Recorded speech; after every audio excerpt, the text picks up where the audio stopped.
హృదయలే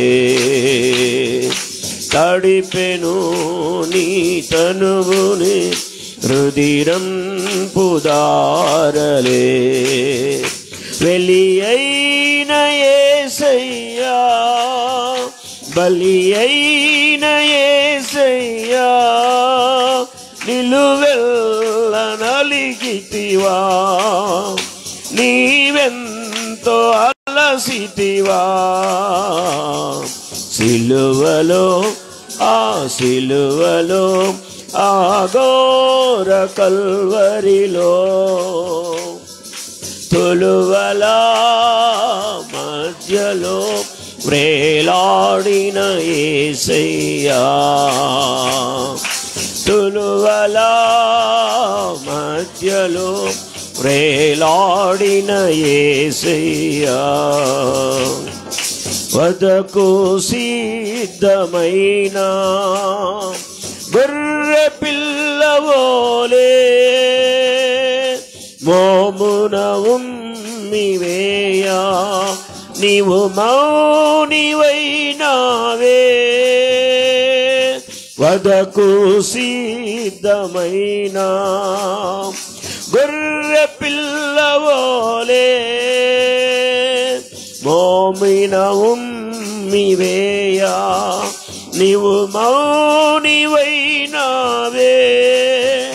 దూషించి అపహసించి హింసించిరా నిన్నో దూషించి అపహసించి హింసించిరా నిన్నో ఓహకు అందదు నీ త్యాగమేసయ్యా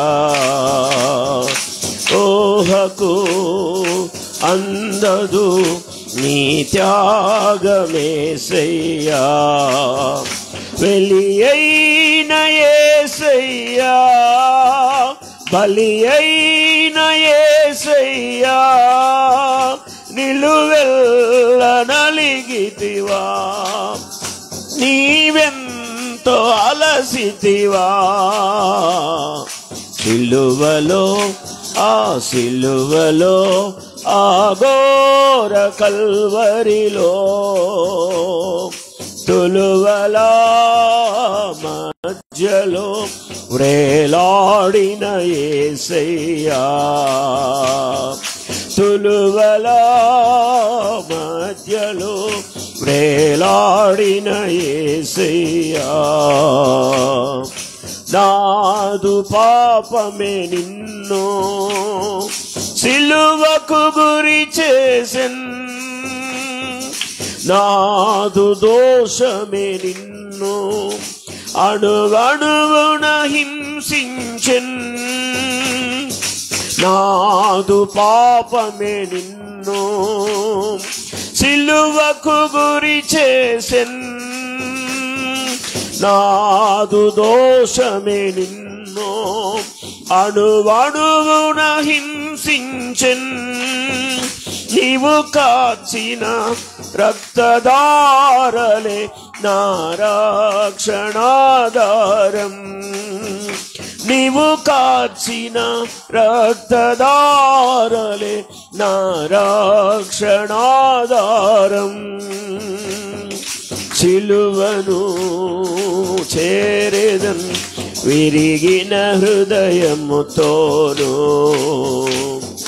సిలువను చేరెదన్ విరిగిన హృదయముతోను వెలి అయిన యేసయ్యా బలి అయిన యేసయ్యా నిలువెల్ల నలిగితివా నీవెంతో అలసితివా నిలువెల్ల నలిగితివా నీవెంతో అలసితివా సిలువలో ఆ సిలువలో ఆ ఘోర కల్వరిలో తొలువల మధ్యలో వ్రేలాడిన యేసయ్యా, తులువల మధ్యలో వ్రేలాడిన యేసయ్యా, వెలి అయిన యేసయ్యా, బలి అయిన యేసయ్యా, నిలువెల్ల నలిగితివా,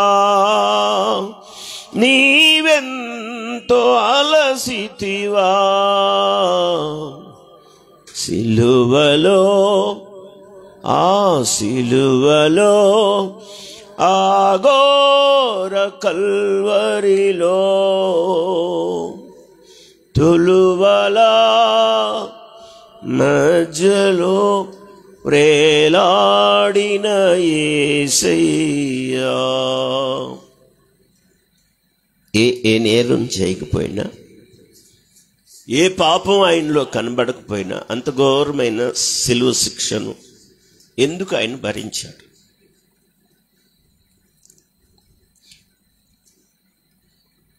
ఆ గెత్సెమనే తోటలో ఆయన ప్రార్థన చేస్తున్నప్పుడు తాను ఎదుర్కోబోతున్న శాపగ్రస్తమైన మరణం కళ్ళ ముందు కనబడుతుంది. ఆయన శిలువ మరణం ఆయన కళ్ళ ముందు కనబడుతుంది. దాన్ని చూస్తూ ఎంత వేదన ఆయన ఎదుర్కోవాలో అర్థమైన తర్వాత తండ్రితో ఈ విధంగా చెప్తాడు.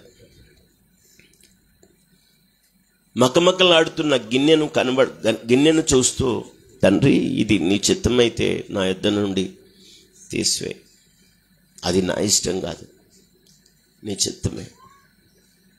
అంటే ఎంత భయంకరమైన శ్రమ, ఎంత భయంకరమైన శిక్షణ ఆయన ఎదుర్కోబోతున్నాడో అది కళ్ళ ముందు కనబడతా ఉంది.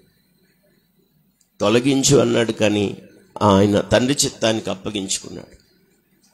నీ చిత్తమే అందులో జరగాలి. యెషయా గ్రంథంలో రాయబడింది, అతనిని నలుగగొట్టుటకు యెహోవాకు ఇష్టమైంది. తండ్రి అభిష్టాన్ని నెరవేర్చడం కోసం యేసుక్రీస్తు వారు తను తాను అప్పగించుకున్నాడు. తండ్రి యొక్క అభిష్టం ఏంటి అంటే, ఆదికాండంలో ఆదామవ్వలు ప్రథమ యొక్క మనుషులు దేవునికి విరోధమైన పాపం చేసి దూరం కాగా, వెలివేయబడి గెంటు వేయబడినటువంటి వారిని మళ్ళా సమీపంగా చేసుకోవడం కోసం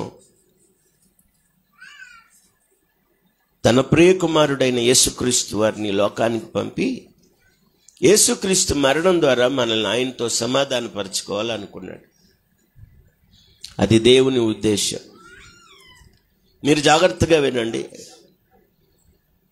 దూరమైపోయి ఎడమైపోయి వెలివేయబడినటువంటి మానవాళిని తిరిగి తన దగ్గరికి తీసుకోవడం కోసం తన ప్రియకుమారుడైన యేసుక్రీస్తుని లోకానికి పంపి, యేసుక్రీస్తు ద్వారా మనల్ని తండ్రితో సమాధానపరచుకోవాలనుకున్నాడు తండ్రి.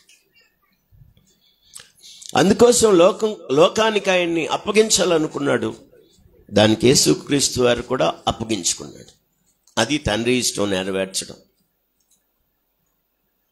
తండ్రి ఉద్దేశం సఫలపరచబడటం. యెషయా గ్రంథంలో ఆ మాట చాలా క్లియర్గా రాయబడింది. బైబిల్ ఉందా?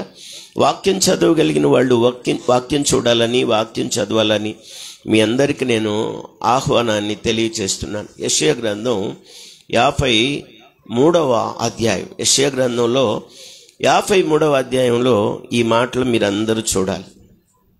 10వ వచనం, అతనిని నలుగగొట్టుటకు యెహోవాకు ఇష్టమాయెను, ఆయన అతనికి వ్యాధి కలుగజేసెను, అతడు తన్ను తానే అపరాధ పరిహారార్థ బలి చేయగా అతని సంతానము చూచును, అతడు దీర్ఘాయుష్మంతుడగును, యెహోవా ఉద్దేశం అతని వలన సఫలమగును. అది దేవుని ఉద్దేశం. దేవుని ఉద్దేశాన్ని సఫలం చేసేది ఆయనే.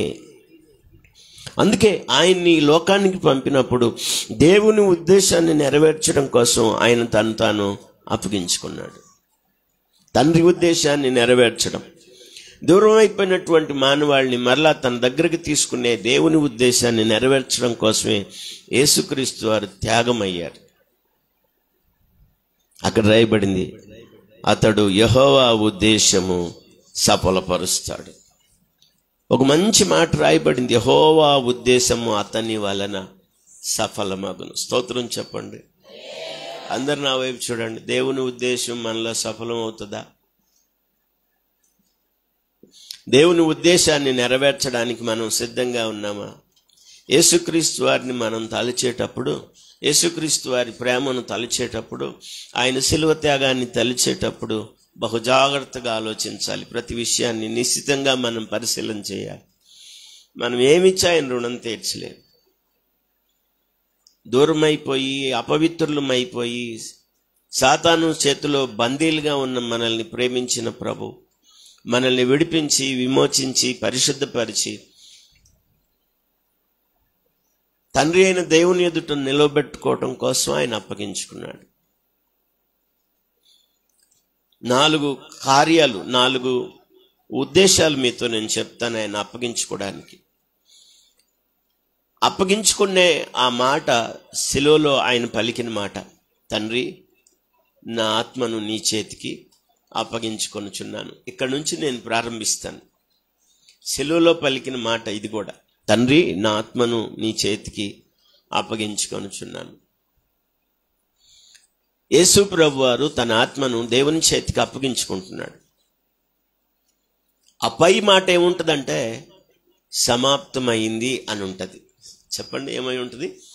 సమాప్తం అని. అంటే నేను చేయాల్సిన పని, నువ్వు నన్ను ఈ లోకానికి పంపిన ఆ కార్యం అంతా కూడా సమాప్తం చేశాను. ఆ తలుపు కొంచెం ఇటనమ్మా. ఒకసారి అందరూ స్తోత్రం చెప్పండి. బ్రదర్ కొంచెం మీరు ఇటువైపు కూర్చోండి కనపడేలాగా. మీ అందరికీ నేను ప్రేమపూర్వకమైన ఆహ్వానాన్ని తెలియచేస్తున్నాను. జాగ్రత్తగా వాక్యాన్ని వినండి. ప్రభు ఈ లోకానికి వచ్చినప్పుడు దేవుని ఉద్దేశం నెరవేర్చడం కోసం, అది దేవుని యొక్క ప్రణాళిక తన ఎడల అని యేసు ప్రభు వారు దాని కొరకు తాను అప్పగించుకున్నాడు.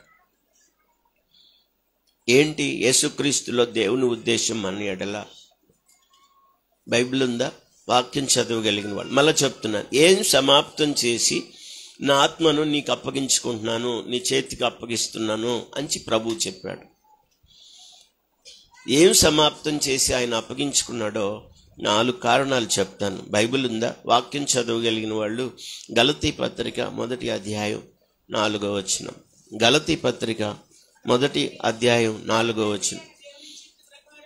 తండ్రి, ఇదిగో చూడండి ఇక్కడ రాయబడింది దేవుని చిత్తం, దేవుని ఉద్దేశం ఇక్కడ మనకు కనబడి, తండ్రి అయిన దేవుని చిత్త ప్రకారం క్రీస్తు మనలను ప్రస్తుతపు దుష్టకాలంలో నుంచి విమోచింపవలెనని మన పాపముల నిమిత్తము తన్ను తాను అప్పగించుకొనెను. ప్రియులారా, ఈ మాటలు మీరు జాగ్రత్తగా గమనించాలి. తను తాను అప్పగించుకోవడం ఎందుకొరకంటే ఒక అద్భుతమైన విషయాన్ని చెప్పాడు. ప్రస్తుతం ఉన్నటువంటి ఈ కాలం ఎలాంటిదంటే దుష్టకాలం అన్నాడు. ఎటు చూసినా ఎంత భయంకరమైన వార్తలు వినబడుతున్నాయి కదా. ఇంకా దారుణమైన సంఘటనలు చెప్పనా, బిడ్డలు సైతం తల్లులను చెరిపే పరిస్థితులు కనబడుతున్నాయి లోకంలో. కన్న బిడ్డలు తల్లులను చెరుపుతున్నారు, కన్న బిడ్డలే పాడు చేస్తున్నారు, కన్న బిడ్డలే చంపి గోతులో పారేస్తున్నారు. ఆల్రెడీ ఒక గొయ్యి తీసిపెట్టి పెరట్లో ఒక వ్యక్తి బ్రతుకున్న తన తల్లిని తీసుకెళ్ళి ఆ గోతులోకి పెట్టడానికి ఎంత ప్రయత్నం చేస్తున్నాడు. ఎంతో దుష్టకాలం అంటే కూడా ఎంతో భయంకరమైన దుష్టకాలం అని చెప్పొచ్చు. మనుషులను చంపటం మంచినీళ్లతో సమానంగా, మంచినీళ్లు తాగినంత ఈజీగా మనుషులను చంపేస్తున్నారు. ఈ మధ్యకు నేను న్యూస్ చదివాను, 10 రూపాయల కోసం మనిషిని చంపేశాడండి. ఎంత కోసం? 10 రూపాయల కోసం మనిషిని చంపేసే అంత భయంకరమైన దిగజారుడు స్థితి. ఇది దుష్టకాలం కాకపోతే ఏ కాలం అంటారు? మామూలు దుష్టకాలం కాదు. ఈ దుష్టకాలంలో నుంచి మనల్ని విడిపించడం కోసం, మనల్ని విమోచించడం కోసం, అలా దుష్టకాలంలో నుంచి మనల్ని విడిపించాలి అంటే మన పాపాలు తీసివేయబడాలి. దాని కొరకు యేసుక్రీస్తు వారు అప్పగించుకున్నాడు. దానికి ముందేం చదివారంటే మన తండ్రి అయిన దేవుని చిత్త ప్రకారం. చెప్పండి, తండ్రి అయినా. ఇప్పుడు దేవుని చిత్తం ఏంటి? యేసుక్రీస్తులో దేవుని చిత్తం ఎలా నెరవేర్చాలనుకున్నాడు ఆయన?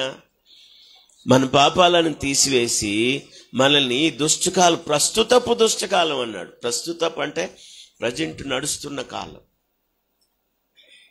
ప్రస్తుతపు ఈ దుష్టకాలంలో నుంచి మనల్ని విమోచించడం కోసం దేవుని ఉద్దేశం అయితే, దాని కొరకు యేసుక్రీస్తు వారు తాను ఏం చేసుకున్నాడంటే అప్పగించుకున్నాడు. స్తోత్రం చెప్దామా? పాపం మనది, దుష్టకాలంలో ఉంది మనం. దీంట్లో నుంచి మనల్ని విమోచించడం కోసం ప్రాణత్యాగం చేసింది మన ప్రభువైన యేసుక్రీస్తు వారు. అది ఎవరి ఉద్దేశం అంటే దేవుని ఉద్దేశం. చెప్పండి, ఎవరి ఉద్దేశం? దేవుని చిత్తం, తండ్రి చిత్తం. ఎంత బాగా రాశాడు అక్కడ, అందరూ చూడండి. మన తండ్రి అయిన దేవుని చిత్త ప్రకారం క్రీస్తు మనలను ప్రస్తుతపు దుష్టకాలంలో నుండి విమోచింపవలనని మన పాపముల నిమిత్తము తాను అప్పగించుకొనెను. ప్రస్తుతపు దుష్టకాలం. ఈ కాలం ఎంతో దుష్టకాలం. ఎటు చూసినా ప్రమాదాలు, ఎటు చూసినా యాక్సిడెంట్లు, ఎటు చూసినా మర్డర్లు, ఎటు చూసినా దారుణాలు వినబడుతున్న కాలం. ప్రకృతి వైపరీత్యాలు. అంటే దుష్టకాలం ప్రకృతి వైపరీత్యాలు కాకపోవచ్చు అనుకోవచ్చు మీరు, కానీ దుష్టకాలాన్ని బట్టి, దుష్టమైన కార్యాలను బట్టి ప్రకృతి వైపరీత్యాలు కూడా కలగడానికి కారణం. ప్రభు అన్నాడు, ఈ ప్రకృతి విరోధంగా మీకు మారడానికి కారణం మీ పాపమే అన్నాడు. ప్రకృతి ఇంత వైపరీత్యాలు సంభవించడానికి మీ యొక్క పాపమే కారణం అన్నాడు. ప్రకృతి తిరగబడినట్టుంది మనుషుల మీద. కాలిఫోర్నియా సంగతి గుర్తుంది కదా? ఈ మధ్య మరి సునామీ వచ్చిన సంగతి మీకు నేను జ్ఞాపకం చేశాను.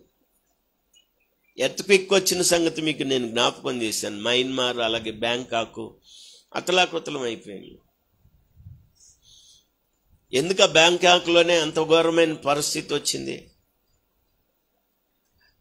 పైన దాదాపుగా 100 అంతస్తుల పైన 100 అంతస్తుల పైన స్విమ్మింగ్ పూల్లో వాళ్ళు అక్కడ సరసాలాడతా, కేరింతలు కొడతా ఆనందం పడుతున్నారు.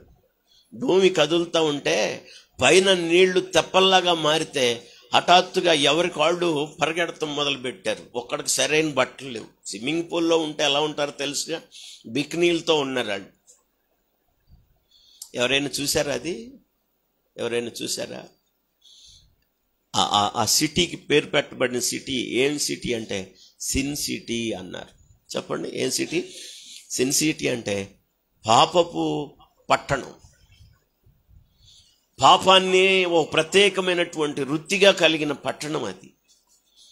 ఆ ఎర్త్క్వేక్ ద్వారా చాలా భయంకరమైనటువంటి దుర్భర స్థితిని వాళ్ళు ఎదుర్కొన్నారు. అంత ఉన్నతమైన ఆ మేడలు, ఆ నగరాలు కుప్పకూలిపోయినాయండి, కుప్పకూలిపోయినాయి.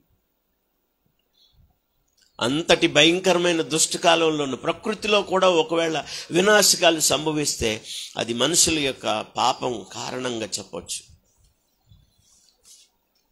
యేసుక్రీస్తు వారు ఈ ప్రస్తుతపు ఇంత భయంకరమైన ఈ దుష్టకాలంలో నుంచి మనల్ని ఏం చేయాలనుకున్నాడంటే విమోచించాలనుకున్నాడు. అది ఎవరి చిత్తం అంటే దేవుని చిత్తం, తండ్రి చిత్తం. అందుకే సమస్తం సమాప్తం చేశానని తండ్రికి చెప్పి ఇప్పుడేం చెప్తున్నాడంటే నా ఆత్మను నీ చేతికి అప్పగించుకొనుచున్నాను. గంభీరంగా అందరూ స్తోత్రం చెప్పండి. ఏమిచ్చి ఆయన రుణం తీర్చగలరు? నీ కొరకు ఎవరైనా నీ ఇంట్లో వాళ్ళు అప్పగించుకుంటారా? నీ పక్షంగా ఎవరైనా శిక్ష అనుభవిస్తారా?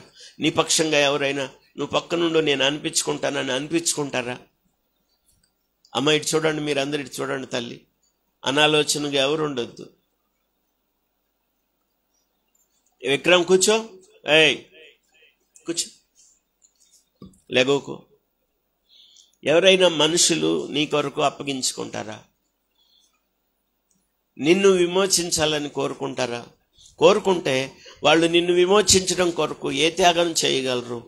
ప్రభువారు దేవుని చిత్తం నెరవేర్చడం కోసం, మనల్ని ప్రస్తుతపు దుష్టకాలంలో నుంచి విమోచించడం కోసం తాను అప్పగించుకున్నాడు. యేసుక్రీస్తు వారి విషయంలో దేవుని ఉద్దేశం మన ఎడల, చెప్పండి, దేవుని ఉద్దేశం మన ఎడల ప్రస్తుతపు దుష్టకాలంలో నుంచి మనల్ని ఏం చేయాలని? విమోచించాలని. అలా ఆయన శిలువ మరణం ద్వారా ప్రస్తుతపు దుష్టకాలంలో నుంచి మనల్ని విమోచించిన దేవునికి అందరూ స్తోత్రం చెప్పండి. మనం పొందిన రక్షణ అదే. కానీ దాన్ని విడిచిపెట్టి మరి జేమ్స్ చెప్పినట్టు మళ్ళా లోకంలోకి వెళ్ళిపోయి, అడియాసల్లోకి వెళ్ళిపోయి, మరి శరీర సంబంధమైన మరి జీవితంలోకి వెళ్ళిపోయి చాలామంది మళ్ళా యేసు ప్రభువుని ఏం చేస్తున్నారంటే సిలువ వేస్తున్నారు. బాహ్యాటంగా మళ్ళా సిలువ వేస్తున్నారని చెప్పాడు పౌలు గారి ఆవేదన. మనం మళ్ళా పర సంబంధమైన ఆత్మల రుచి చూచాం, మనం రక్షింపబడ్డాం, దేవుని అభిషేకం మన మీద ఉంది, దేవుని ఆత్మ నింపుదల మన మీద ఉంది, దేవుని ఆత్మ మనలో పనిచేస్తూ ఉన్నాడు. అయినా కఠినపరుచుకొని మళ్ళా మనం కానీ మరి లోకం వైపు, శరీరం వైపు వెళ్ళిపోతే యేసుక్రీస్తు వారిని మళ్ళా అప్పగించి సిలువేసిన వాళ్ళం అవుతాం. మనం విమోచింపబడిన వారు, మన పాపాలు తీసివేయడానికి ఆయన తను అప్పగించుకున్నాడు. మనం ఏమిచ్చి ఆయన రుణం తీర్చలేదు. అందరు గంభీరంగా స్తోత్రం చెప్పండి. ఇప్పుడు తండ్రితో చెప్తున్నాడు, తండ్రి నీ చిత్తం కదా, వాళ్ళ పాపాలు తీసివేయడం కోసం ప్రస్తుతపు దుష్టకాలంలో నుంచి వాళ్ళని విమోచించడం నీ చిత్తం కదా, అందుకు నేను అప్పగించుకుంటున్నాను అని సిలువలో ఆ మాట చెప్తున్నాడు. నా తండ్రి, నా ఆత్మను నీ చేతికి అప్పగించుకొనుచున్నాను. గంభీరంగా స్తోత్రం చెప్పండి. అప్పగించుకున్నప్పుడు ఏ ఉద్దేశం, అది మీకు పట్టుకోవాల్సింది. అది ఏంటి, ఆయన ఉద్దేశం ఏంటి, అది పట్టుకోవాలి. మనల్ని ప్రస్తుతపు దుష్టకాలంలో నుంచి విమోచించి మన పాపాలను తీసివేయడం కోసం ఆయన మన కొరకు అప్పగించుకున్నాడు. మనం ఏమిచ్చి ఆయన రుణాన్ని తీర్చలేం ప్రియులారా. నెంబర్ 2, రెండవది, ఆయన మన కొరకు అప్పగించుకున్నాడు. తన ఆత్మను తండ్రికి అప్పగించుకున్నాడు. ఏం చేసి అప్పగించుకున్నాడు, ఏ ఉద్దేశంతో ఈ మాట చెప్తున్నాడు, ఏమి సమాప్తమైందని ఈ మాట చెప్తున్నాడు. ఎఫెసీ పత్రిక 2వ అధ్యాయం. బైబిల్ నుండి వాక్యం చదవగలిగిన వాళ్ళు జాగ్రత్తగా వాక్యం చూడాలని మీ అందరికీ నేను ఆహ్వానాన్ని తెలియచేస్తున్నాను. 2వ అధ్యాయంలో దయచేసి వాక్య భాగాన్ని చూడాలని 5వ అధ్యాయంలో 2వ వచనం, క్షమించండి, ఎఫెసీ పత్రిక 5వ అధ్యాయం. క్రీస్తు మిమ్మును ప్రేమించి పరిమళ వాసనగా ఉండుటకు మన కొరకు తను తాను దేవునికి అర్పణముగాను బలిగాను అర్పణంగా అప్పగించుకున్నాడు, బలిగా అప్పగించుకున్నాడు. ఇక్కడ ఎందుకు, ఏంటి దేవుని ఉద్దేశం ఏంటి, యేసుక్రీస్తులో దేవుని ఉద్దేశం ఏంటి? ప్రారంభ వచనం, కావున మీరు ప్రియులైన పిల్లల వలె దేవుని పోలి నడుచుకొనుడి. ఒకసారి అందరూ చెప్పండి, మీరు ప్రియులైన పిల్లల వలె దేవుని పోలి నడుచుకోండి. దేవుని ఉద్దేశం మనం పరిమళ వాసనగా ఉండి దేవుని పోలి నడుచుకోవాలని. అమ్మా, కుర్చీలో కూర్చున్న వాళ్ళు మెలకుగా ఉంటే స్తోత్రం చెప్పండి. అంటే ఒప్పుకుంటున్నారా నిద్రపోతున్నామని? నేనేం చెప్పానంటే నిద్రపోవట్లేదు అంటే స్తోత్రం చెప్పండి అన్నాను. మీరు మౌనంగా ఉన్నారంటే ఒప్పుకున్నట్టేగా. ఇప్పుడైనా చెప్పండి, మేము మెలకుగానే, కుర్చీలో కూర్చున్న వాళ్ళు మెలకుగా ఉండి స్తోత్రం చెప్పండి. ఇప్పుడు మెలకు వచ్చినట్టుందట. అయితే వెనకాల కూర్చున్న వాళ్ళు మెలకుగా ఉంటే స్తోత్రం చెప్పండి. వెరీ గుడ్, దేవుడు మిమ్మల్ని దీవించును గాక. రెండవదిగా, యేసుక్రీస్తు వారు తండ్రికి తాను అప్పగించుకున్నాడు, తన ఆత్మను తండ్రికి అప్పగించుకున్నాడు. సమాప్తమైందని చెప్పాడు ముందు. అలా సమాప్తమైందని చెప్పి ఆయన అప్పగించుకునేటప్పుడు ఆయన ఉద్దేశం ఏంటి? 2వ మాటలో ఇక్కడ రాయబడింది, కావున మీరు ప్రియులైన పిల్లల వలె దేవుని పోలి నడుచుకోండి. అందరు చూడండి నా వైపు. ఎవరిని పోలి నడవాలి? సాధ్యమైనంత వరకు నేను ఇందాకే చెప్పాను, మనుషులను ఎవరిని చూడొద్దు దయచేసి. విశ్వాసులు మనుషులను చూసి ఎప్పుడు కూడా దేవుని క్రమాన్ని అనుసరించలేరు. మనుషులను చూసి దేవుని క్రమాన్ని అనుసరించలేరు. దేవునికి ఇష్టంగా మనుషులను చూసి నడుచుకోలేరు. కనుక ప్రతి వ్యక్తి, ప్రతి విశ్వాసి కూడా మరి దేవుణ్ణి పోలి నడుచుకోవాలి. పౌలు గారు, నేను క్రీస్తుని పోలి నడుచుకుంటున్నాను, మీరు నన్ను పోలి నడుచుకోండి. స్తోత్రం చెప్పండి గట్టిగా. పక్కన వాళ్ళతో చెప్పండి, పక్కన వాళ్ళని చూడొద్దని చెప్పండి. పక్కన వాళ్ళని చూసి నువ్వు నీతిమంతురాలుగా దేవునికి ఇష్టంగా నువ్వు జీవించలేవు. ప్రభువుని మాత్రమే మనం చూడాలి. ఎబ్రీ పత్రికలు అంటాడు, విశ్వాసమునకు కర్త దాన్ని కొనసాగించువాడు నేను యేసు వైపు చూడు. నీ దృష్టి దేవుని మీద, నీ దృష్టి క్రీస్తు మీద ఉండాలి. నీ కొరకు ప్రాణం పెట్టిన ప్రభువు మీద ఉండాలి. ఎవరి మీద నీ దృష్టి నిలిపిన వాళ్ళలో ఏ మంచి నువ్వు చూడలేదు. యెషయా గ్రంథంలో అన్నాడు, మా క్రియలు మురికి పేలికలు లాంటివి, మురికి పాతలు, అక్కడ మురికి గుడ్డలు అన్నాడు. మనుషుల నీతి క్రియలు మురికి పేలికలు లాంటివి, మురికి గుడ్డలు లాంటివి, మురికి బట్టలు లాంటివి. కనుక మనుషుల్లో ఏ నీతి మనం చూడలేం, ఏ మంచి మనం చూడలేం, ఏ ఆశీర్వాదకరమైన విషయాన్ని మనం చూడలేం. ఇదిగో మన ప్రభు మనకు మాదిరిగా ఉండి చూపెడుతున్నాడు. మనమంట ఆయన ఎదుట పరిమళ వాసనగా ఉండడం కోసం ఆయన మన కోసం మనల్ని ప్రేమించి మన నిమిత్తం తను తాను అర్పణగాను బలిగా అప్పగించుకున్నాడు. మనం పరిమళ వాసనగా ఉండాలని అనండి. మనం ఎలా ఉండాలని? పరిమళ వాసన అంటే మంచిదా చెడ్డదా? పరిమళ వాసన ఉంది, మరి చచ్చి ఈగలు పడి దుర్గంధం కొట్టే కంపులు కూడా ఉన్నాయి. బొక్కావాని తైలంలో చచ్చిని ఎగపడితే ఏ వాసన వస్తుంది? దుర్వాసన, సువాసన కాదు. అది చాలా క్లియర్గా చెప్పాడు ప్రసంగి గ్రంథంలో. బొక్కావాని తైలంలో చచ్చిని ఈగలు పట్టు వలన అది చెడు వాసన అన్నాడు. చెప్పండి, ఏ వాసన దొరుకుతుందా? మీరు ఎవరైనా చదవగలరా? ప్రసంగి గ్రంథంలో బొక్కావాని తైలం ఉంది. ఆ తైలంలో మంచి తైలం అంటే చాలా పరిమళ వాసన. సచ్చిన ఈగలు పడుట వలన అయ్యో ఏ వాసన వస్తుంది? మన జీవితాలు బొక్కావాని తైలంలో ఈగలు పడ్డ జీవితాలుగా ఉన్నాయన్నమాట. దుర్వాసన, చెడు వాసన మంది. అంటే ఇక్కడ మీకు ఏం చెప్పాలనుకుంటున్నానంటే, వాసన అంటే సాక్ష్యం. చెప్పండి, వాసన అంటే సాక్ష్యం. అందరి చూడండి, నాకెళ్ళి అంటే ఏదైనా కొన్ని మంచి పువ్వులు మంచి వాసన వచ్చేటప్పుడు లాక్కుంటారు. అక్కడక్కడ కొన్ని సచ్చిన ఈగలు కనబడతా ఉంటాయి, సచ్చిన ఎలుకలు కనబడతా ఉంటాయి. అప్పుడు కూడా బాగా పీలుస్తారా? ముందు నుంచే దాన్ని పసిగట్టి అక్కడి నుంచి ఊపిరి పీలవడం కూడా మానేస్తాం. అంటే చచ్చిపోయినా పర్వాలేదు అన్నట్టు. స్తోత్రం చెప్పండి గట్టిగా. యేసు ప్రభు దేవుని ఉద్దేశంలో మన కోసం అప్పగించుకోవడానికి కారణం ఏంటంటే, మనమంట పరిమళ వాసనగా ఉండాలి. చెప్పండి, ఎలా ఉండాలని? పరిమళ వాసన అంటే మంచి వాసన, మంచి సువాసన. యేసు ప్రభు వారు లాజరు చనిపోయి లేచిన తర్వాత వాళ్ళు ఒక విందు చేశారు. ఆ ఇంట్లో వాళ్ళు తీసుకొచ్చి అత్తరు ఆయన పాదాల మీద పోసి, తల మీద పోసినప్పుడు ఆ ఇల్లంతా అత్తరు సువాసన. చెప్పడే సువాసన అంటే మంచి వాసన. దీన్ని ఏమంటారంటే మంచి సాక్ష్యం. దేవుని పిల్లలకి మంచి సాక్ష్యం అవసరం.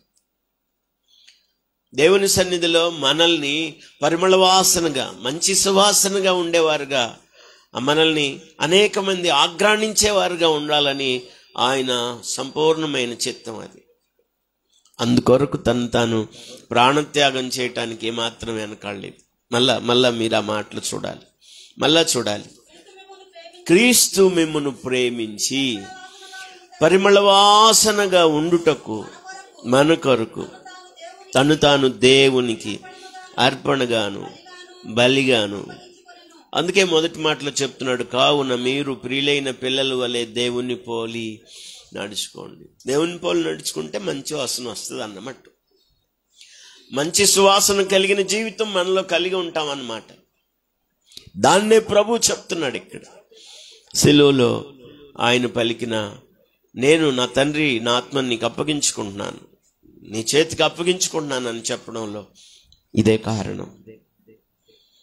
మనల్ని సువాసనగా చేయటం కోసం ఆయన అప్పగించుకున్నాడు. అది దేవుని ఉద్దేశం, అది దేవుని ఉద్దేశం, అది ప్రభు ఉద్దేశం. దేవుని ఉద్దేశం మనకు తెలియాలి. సిలువలో ఆయన బలి అవడానికి కారణం ఏంటి? ఆయన అప్పగించుకోవడానికి కారణం ఏంటి? మనం ఏ వాసన కలిగి ఉన్నాం? అమ్మ చెప్పండి, ఏ వాసన కలిగి ఉన్నాం? సువాసన కలిగి ఉన్నామా, లేకపోతే చెడు వాసన వస్తున్నామా? మన సాక్ష్య జీవితం ఇక్కడ చాలా ప్రాముఖ్యమైంది. మనల్ని పరిమళ వాసనగా చేసి ఆయన ముందు నిలబెట్టుకోవడం కోసం, అందరూ చూడండి ఆ మాట. క్రీస్తు మిమ్మల్ని ప్రేమించి పరిమళ వాసనగా ఉండుటకు మన కొరకు తను తాను దేవునికి అర్పణముగాను బలిగాను అప్పగించు. అక్కడ తర్వాత చూడండి, అలాగుననే అంటే ఆయన అప్పగించుకునేటప్పుడు మనల్ని అలా మార్చడం కోసం తన ప్రేమనంతా యేసుక్రీస్తు వారిలో మన కోసం చూయించాడు తండ్రి అయిన దేవుడు. యోహాను సువార్త 3:16 రాయబడింది అదే. దేవుడు లోకమును ఎంత ప్రేమించాడు, ఎంతో అన్లిమిటెడ్గా ప్రేమించాడు. కొలతలు లేవు, ఆయన ప్రేమ కొలతలు లేవు, హద్దులు లేవు. అంతగా ప్రేమించాడు నిన్ను నన్ను. ప్రేమించి పరిమళ వాసనగా ఉండడం కోసం తాను మన కొరకు బలిగా అప్పగించుకున్నాడు. మనం ఏమిచ్చి ఆయన రుణం తీర్చగలం? ఏమిస్తే ఆయన రుణం తీరుతుంది ఆయనకి? మనం ఏమి చేయగలం, ఏమి ఇవ్వగలం? ప్రియులరా, మన ప్రాణాత్మ దేహాలు దేవునికి సమర్పించుకొని ప్రేమ కలిగి జీవించడం చాలా అవసరం. అమ్మ, ప్రేమను గురించి మాట్లాడడం వేరు, ప్రేమను చూపడం వేరు అనండి. ప్రేమను గురించి మాట్లాడడం వేరు, ప్రేమను చూపడం వేరు. ప్రేమను గురించి పాడటం వేరు, ప్రేమ చూపడం వేరు. ప్రేమను గురించి ఎన్నో పాటలు రాశారు కొంతమంది భక్తులు. ఆ ప్రేమను ఎంతో బాగా పాడతారు కొంతమంది, కానీ ప్రేమ కలిగి మాత్రం జీవించరు. ప్రేమను గురించి పాడటం ముఖ్యం కాదు, ప్రేమ కలిగి జీవించాలి. అక్కడ ఏం చక్కగా చెప్తున్నాడు, అలాగుననే మీరును ప్రేమ కలిగి నడుచుకొనుడి. యేసుక్రీస్తు వారు ప్రేమించాడు, మనల్ని పరిమళ వాసనగా చేశాడు. అలాంటి ప్రేమ మనకు అవసరం. దాని కొరకు యేసుక్రీస్తు వారు తను మన కోసం అప్పగించుకున్నాడు. గంభీరంగా అందరూ స్తోత్రం చెప్పండి. మూడవది, దయచేసి వాక్య భాగాన్ని చూడండి. బైబిల్ ఉంది 5వ అధ్యాయంలో, అక్కడ ఎఫెసీ పత్రిక 5వ అధ్యాయంలో 27వ వచనం. 5వ అధ్యాయంలో 27వ వచనం. ఎఫెసీ పత్రిక 5వ అధ్యాయంలో 27వ వచనం. అటువలే క్రీస్తు కూడా సంఘమును ప్రేమించి, అక్కడి నుంచి చూడాలి. అటువలే క్రీస్తు కూడా సంఘమును ప్రేమించి అది కళంకమైనను ముడతైనను అట్టిది మరేదైనను లేక పరిశుద్ధమైనది గాను నిర్దోషమైనది గాను మహిమగల సంఘముగాను ఆయన తన ఎదుట దానిని నిలబెట్టుకొనవలనని వాక్యముతో ఉదక స్నానము చేత దానిని పవిత్రపరిచి పరిశుద్ధపరచుటకై దాని కొరకు తను తాను అప్పగించుకొనెను. ఆయన అప్పగించుకున్నప్పుడు ఆయన ఉద్దేశం ఏంటంటే, సంఘం అంటే దేవుని పిల్లలు ఎలా ఉండాలని ఆయన ఉద్దేశించాడంటే ఎంత అద్భుతమైన విషయాలు రాయబడ్డాయి. అటువలే క్రీస్తు సంఘమును ప్రేమించి అది కళంకమైనను. అందరు నా వైపు చూడండి. ఆ దినాల్లో దేవుని సన్నిధికి బలులు అర్పణలు తీసుకొచ్చేవాళ్ళు. ఎద్దులు, కోడెలు, దూడలు, గొర్రెలు, మేకలు, అలాగే పావురాళ్ళు, గొవ్వలు దేవుని సన్నిధికి తీసుకొచ్చి వాళ్ళు బలులు అర్పించేవాళ్ళు. వారి బలి అర్పణ ఎలా ఉండాలని ప్రభువు కోరుకున్నాడంటే కళంకం లేనిదై ఉండాలి. పశువు తీసుకొచ్చినా, పక్షిని తీసుకొచ్చినా, ఏ గొర్రె మేకలను తీసుకొచ్చినా దానిని బలిగా అర్పించాలి అంటే మొదట అది ఎలాంటిదై ఉండాలంటే కళంకము లేనిదై ఉండాలి. అట్టిది మాత్రమే ప్రభు అంగీకరించేవాడు. స్తోత్రం చెప్పండి. కళంకం మనలో ఉంటే ఎప్పటికీ నీ ప్రభు మనల్ని అంగీకరించలేడు. మనం ప్రభు ఎదుట నిలబడే అవకాశం కూడా అస్సలు ఉండదు. అందుకే అది కళంకమైనను. అందరూ చూడండి, క్రీస్తు సంఘమును ప్రేమించి అది కళంకమైనను మడత అయినను అనండి. ఏంటంట? మడతబడింది అంటారే, మడతబడింది అంటారు అంటే నడకలో మడతబడిందా, చూపులో మడతబడిందా, ఆలోచనలో మడతబడిందా?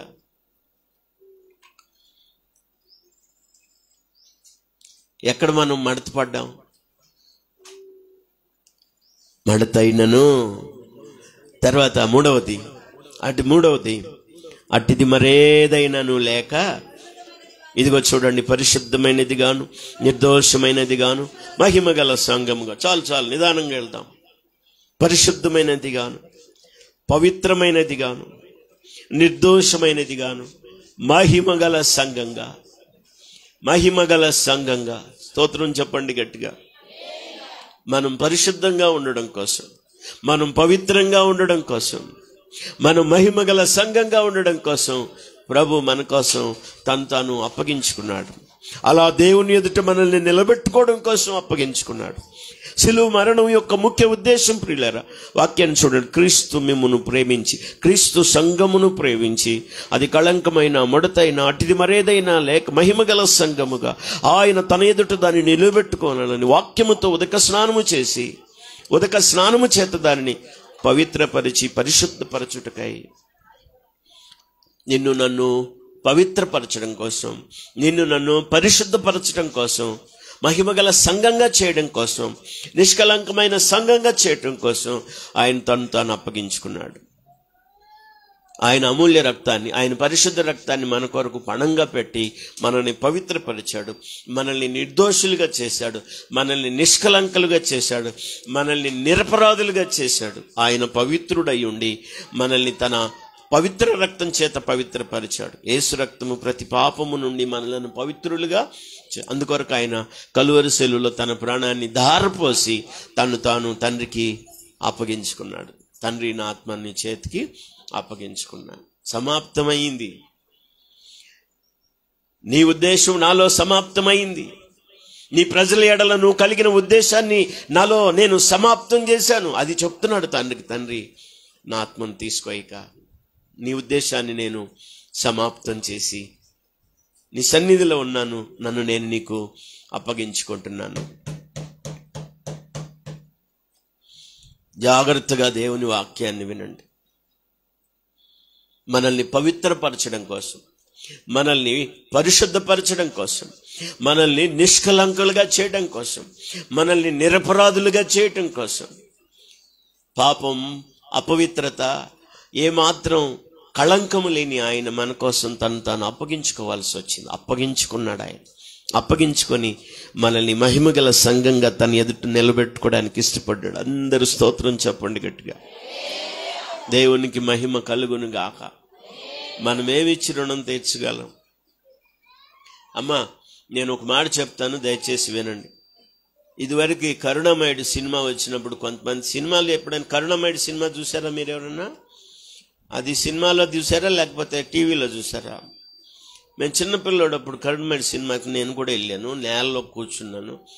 అటుపక్క అందరూ ఆడోళ్ళు ఆ యేసు ప్రభు వారిని కొరడాలతో కొడతా వాళ్ళు ఎలా ఉంటారంటే మసిబూసి నల్లగా ఉంటారు. వాళ్ళు దున్నపోతుల్లాగా ఉంటారు.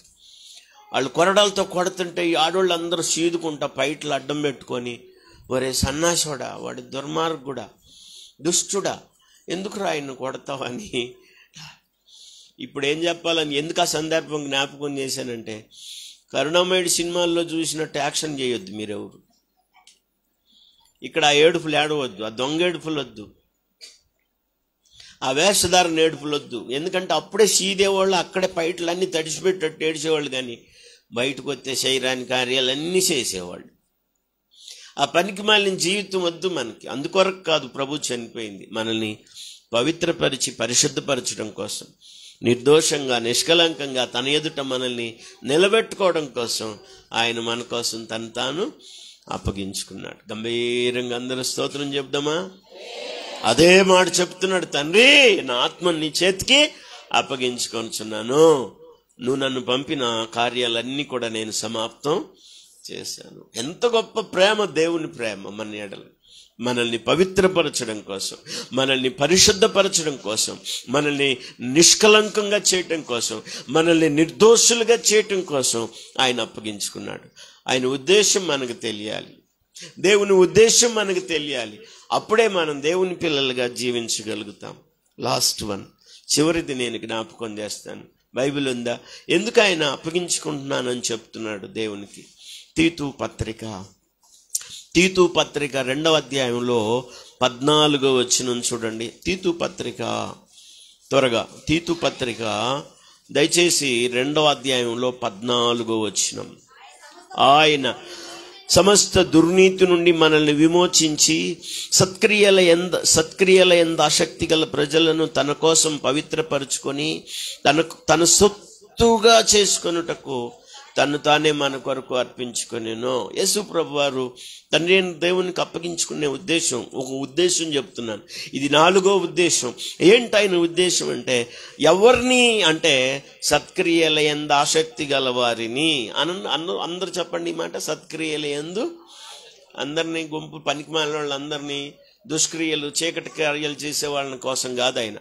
సత్క్రియల యందు ఆసక్తి గల వారిని తన కోసం. అందరు చూడాలి ఆ మాటలు జాగ్రత్తగా. ఆయన సమస్త దుర్నీతి నుండి మనలను విమోచించి సత్క్రియల యందు ఆసక్తి గల ప్రజలను తన కోసం పవిత్రపరుచుకున్న ప్రజలు ఎలాంటి వాళ్ళు అంటే సత్క్రియల యందు ఆసక్తి కలిగిన వారు. అందరు చెప్పాలి. దేని యందు? ఒకసారి అందరు తలలు పైకెత్తండి. మన ఆసక్తి ఏ క్రియల మీద? నిద్ర లేచిన కాడ నుంచి మన ఆసక్తి ఎలాంటి క్రియల మీద? బాగా ఆలోచించాలి దేవుని పిల్లలు. ఒక మాట వెలువడిందంటే దాన్ని ఆలోచించాలి. మన ఆసక్తి ఏ క్రియల మీద, ఎలాంటి క్రియల మీద మన ఆసక్తి? ఎంత అద్భుతమైన పదం ఇక్కడ వాడాడు.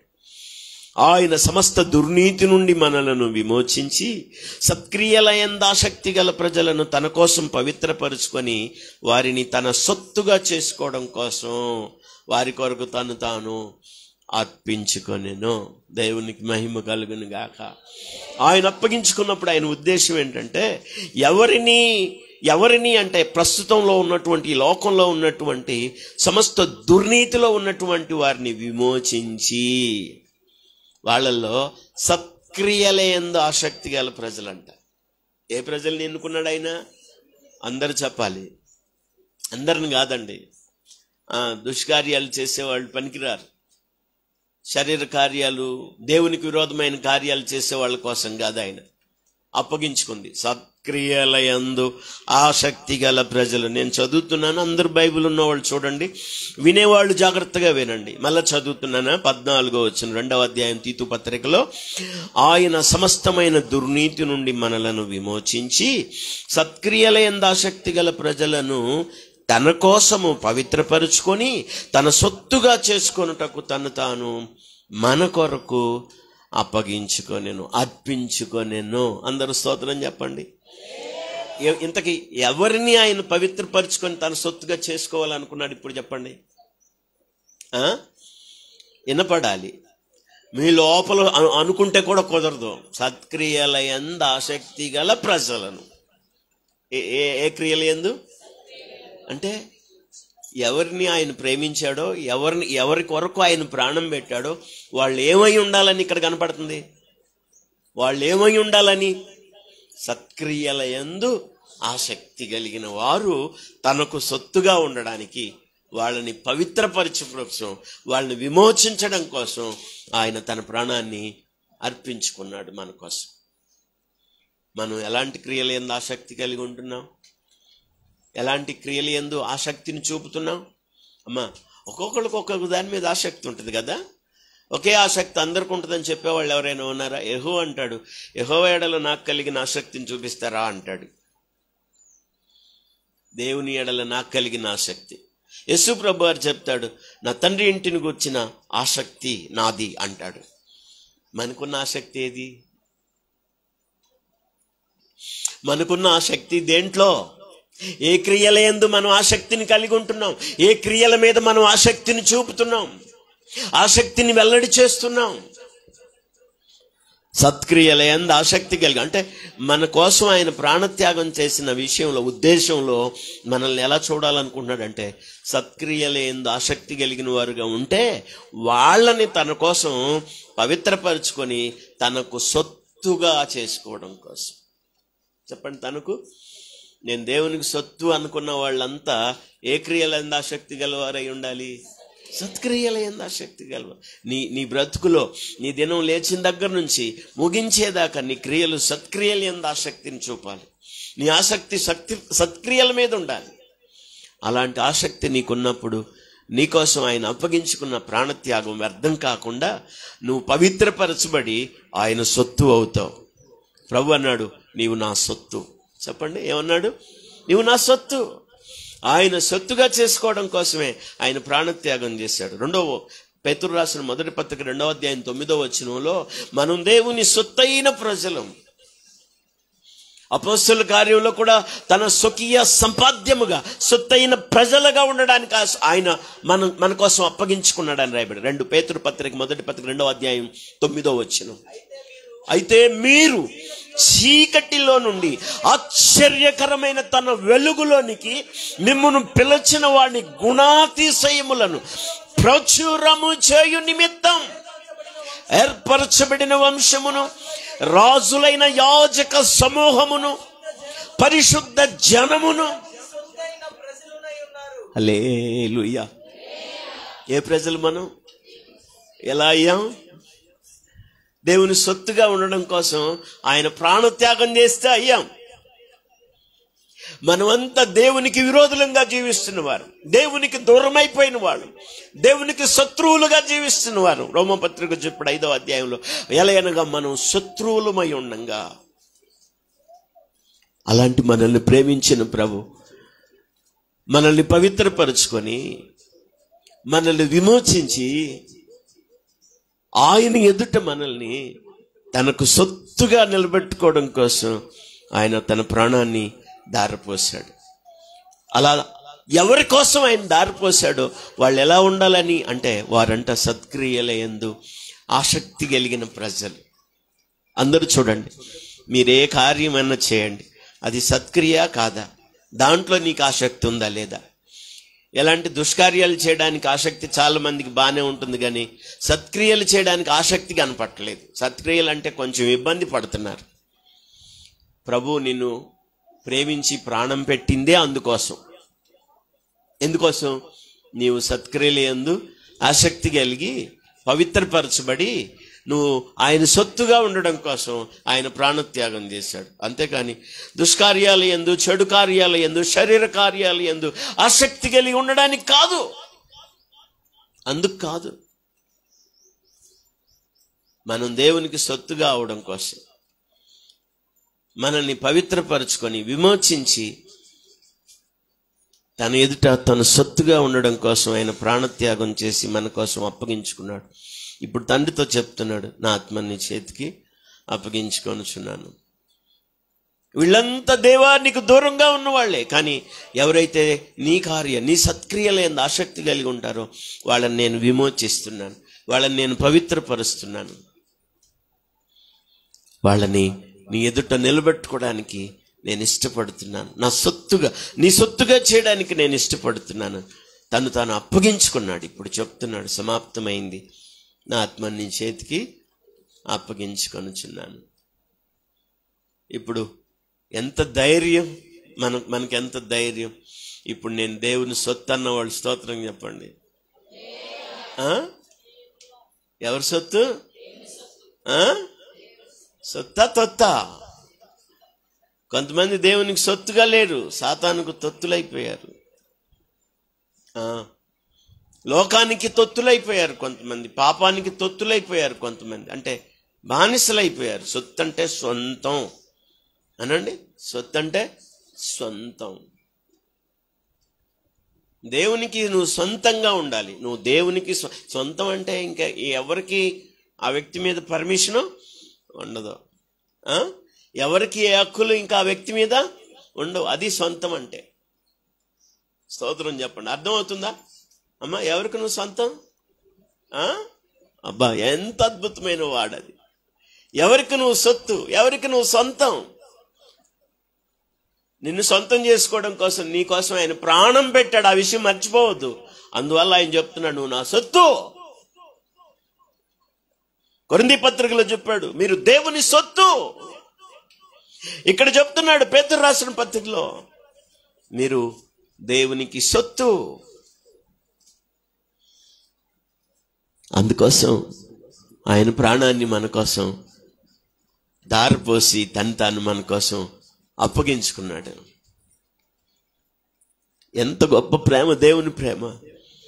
లోకానికి శరీరాశలకు తొత్తుగా ఉన్న మనం ప్రేమించి పవిత్రపరిచి విమోచించి తనకు సొత్తుగా ఉండడానికి పిలిచిన దేవునికి మనం ఏమిచ్చి రుణం తీర్చగలం?